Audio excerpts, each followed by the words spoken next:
I will talk about allogeneic transplantation to treat both patients up front because a lesson from that can be translated to what you see with in patients that have relapsed after usually autologous transplantation.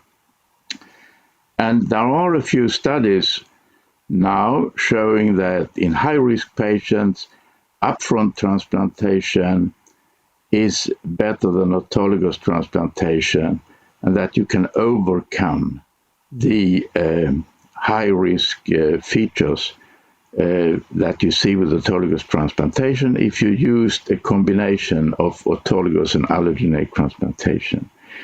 This can be translated to patients that have relapsed. And there is a study by Patriarch et al.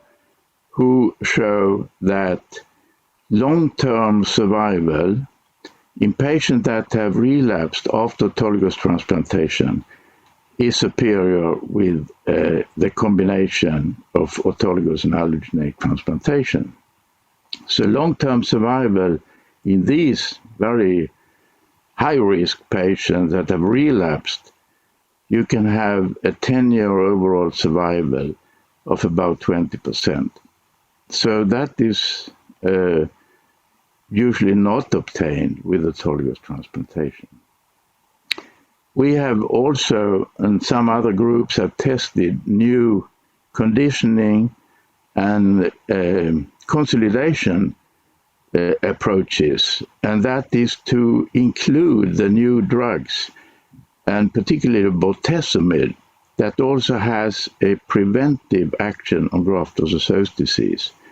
And with this, together with the Spanish group, we have seen that in a study that has not been followed up very long, but 3-year overall survival in patients that have relapsed several times, the 3-year survival is around 75%. So in my opinion, allogeneic transplantation has a role in high-risk patients and in patients that has relapsed after autologous transplantation. Now, with the CAR T cells, there may be a new approach that I think should be tested, and that is to consolidate a remission following CAR T cells. CAR T cells give a very high frequency of complete remissions and MRD negativity.